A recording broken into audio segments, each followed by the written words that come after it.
Mauka to Makai, Hawaii is filled with amazing sights. What is sometimes overlooked is the long, rich tradition of raising cattle in Hawaii. In fact, Hawaii's ranches produce a significant number of high-quality cattle, and beef production is an important economic contributor in the state. Likewise, the men and women who raise cattle and produce beef today play an important role in protecting Hawaii's natural resources, where cattle have been raised for centuries. Those men and women are also ensuring the rich history of the industry is preserved so that it may be passed on to future generations. Hawaii's cowboys, known as Paniolo, are at the center of this effort to preserve the past and to pass along the lessons learned from a lifetime on the land.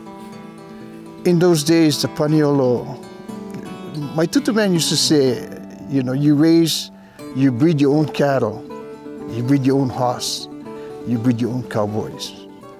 So Paniolo to us is more than just a culture, it's a lifetime. My great-grandpa, they worked on the ranch. I was raised on the ranch, and my grandfather, my dad, but they worked for Puawa Ranch, neighbor from Puck Ranch right across from here.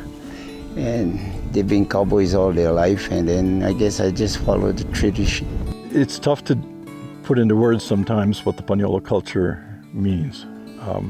But if you've been around it and you've experienced it, and you've particularly seen older generations before you demonstrate what it means, there's a work ethic involved with it which is unequaled. They'll get up any hour of the day, any kind of weather. They'll go out and get the job done. They'll do it with good humor. They'll take a beating sometimes, physically. They'll be resourceful. You can throw a cowboy in a tough situation, he's going to figure out a solution. Without a lot of fancy tools and technology, he'll figure it out. There is that spirit to it. And they can be dead tired and aching and soaking wet, and they got a smile on their face, and they're still joking on their way home. The Paniolo culture is fascinating. Captain George Vancouver brought the first cows here in 1793, and the vaqueros were brought in 1832 to teach the Hawaiians how to raise cattle. So the Paniolo tradition goes all the way back to 1832. And it's a unique blend of love and interest for cattle and land with the Hawaiian culture. And there is no history of Hawaii without the Paniolo history. Cattle have played an important role in the history of Hawaii as one of the longest enduring agricultural industries in Hawaii. The first introduction was in 1793, and he made a second trip back with cattle. This second one included a bull, at least one bull. I think Kamehameha is pretty astute, he saw the value of this animal as being a real source of protein.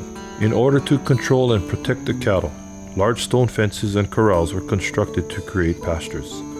Today, some of these walls still exist on the islands, demonstrating the sheer size and scale of the early days of cattle raising in the islands.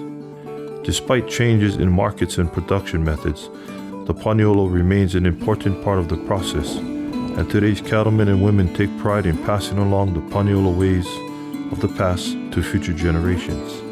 And I know that now and forever, we have a job to do, and that is to be identified in this Hawaiian community. If you study the history, Paniolo made history. So to me, that's something to get excited about. That's something that I'd like my kids to learn about.